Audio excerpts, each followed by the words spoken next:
Ô, Thalia, e uma outra direitinho. dúvida que a gente tem visto muito estão surgindo um novo cargo, né, que eu tenho visto aí, DPO, Data Protector Officer, e aí tem o encarregado de dados. O que é essa profissão que surgiu? O que faz esse profissional?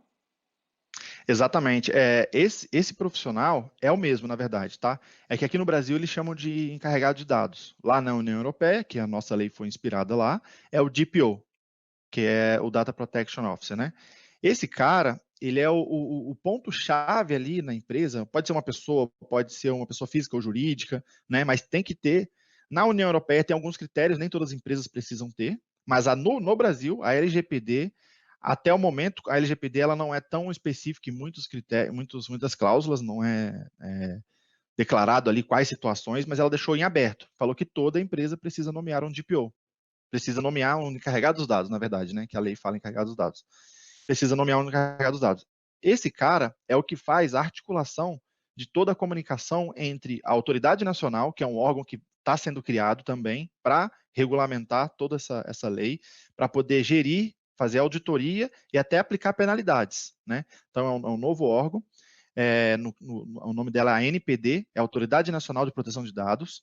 Então, esse encarregado, ele vai fazer a comunicação sempre que tiver uma denúncia, uma possível incidente de segurança, uma possível vazamento de dados. Então, esse cara ele tem que estar ciente disso, porque ele vai fazer comunicação tanto com a empresa internamente, com o titular do dado, que foi lesado nesse caso, né, a informação dele vazou por algum motivo, e também com a NPD. Né? Então, se a empresa tiver que prestar esclarecimento por algum motivo, é esse encarregado dos dados que vai ser a pessoa que vai lá fazer essa comunicação, né? Então, imagina que num contexto, né, numa empresa, esse encarregado, a função dele é tanto de disseminar esse conhecimento, claro, ele vai falar com áreas, ele vai explicar para as pessoas, né, que quiserem saber disso, ele vai ser o ponto focal de LGPD na empresa, né?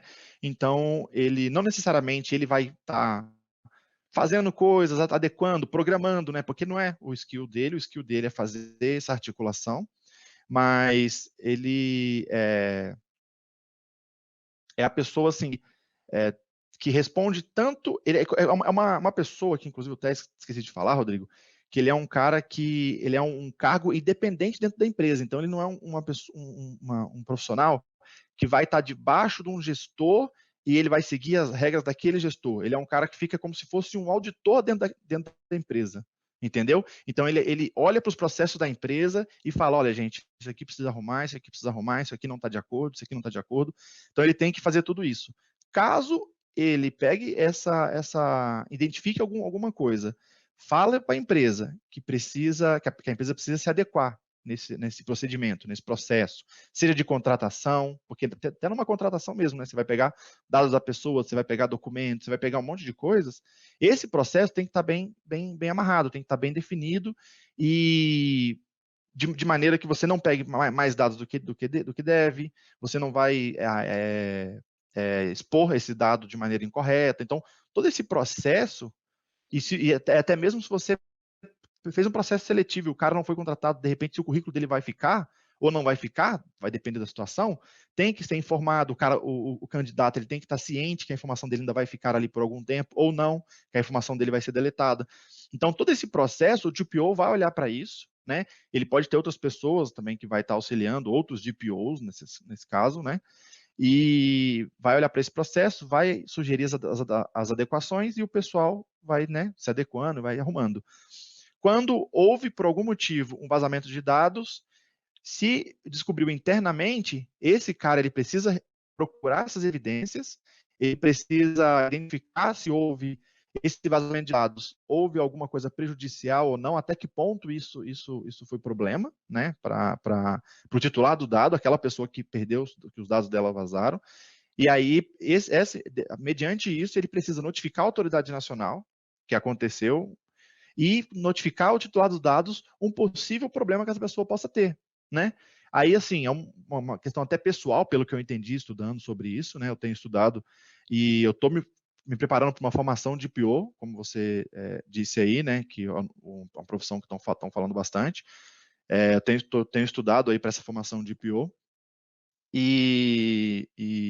Então, no meu entendimento, por exemplo, se houve um incidente de segurança, que isso ocasionou uma violação de dados pessoais, e isso, sei lá, vazou, por exemplo, a senha, sei lá, senha é difícil, né? Mas, sei lá, vazou os números do cartão de crédito de um titular. Então, isso pode gerar dano para o cara, certo? Então, o TPO, ele tem que pegar, dentro da empresa, mapear tudo isso, identificar quais possíveis problemas ocorreram, quais são esses titulares, avisar a autoridade nacional, isso de maneira proativa, tá? Porque isso conta bastante, porque caso a autoridade nacional descubra isso e a empresa não foi a empresa que tomou a ação inicialmente, isso pode atrapalhar bastante na hora de aplicar as penalidades, né? Então, se você faz isso de maneira proativa, comunicando a autoridade, comunicando o titular do dado, tipo, olha, tivemos um incidente aqui, seus dados vazaram, surgimos pedir o bloqueio ou a troca do seu cartão, sei lá, dá ao cara insumos para ele poder se resguardar, né? Se prevenir quanto àquilo que pode acontecer com ele. Então, essa comunicação é o DPO, é a pessoa nomeada para isso que precisa fazer toda essa articulação, né? Então, ela é uma profissão independente, até porque, como ele tem muitas atribuições, é difícil estar fazendo outras atividades, né? Inclusive, o recomendado é que a pessoa DPO faça apenas esse tipo de papel, para poder estar sempre olhando para o processo, estar sempre encontrando possíveis vulnerabilidades e ir corrigindo e fazendo essas comunicações e tudo mais. Então depende muito de empresa, de tamanho de empresa, né, para ver se isso vai precisar de só uma pessoa mesmo, de repente vai precisar de um setor, né, porque às vezes a empresa é muito grande, uma pessoa não dá conta, precisa de mais pessoas, então vai depender do caso, né, mas a lei hoje pede para toda empresa nomear pelo menos um DPO, nesse caso, né, nomear um DPO, pode ser pessoa física ou jurídica, não necessariamente tem que ser alguém dentro da sua empresa, pode ser uma outra empresa que, de repente, tenha domínio sobre esse assunto e que vai estar vindo para poder te apoiar nisso. Então, encarregado de dados de DPO é a mesma pessoa e essas são as atribuições desse profissional.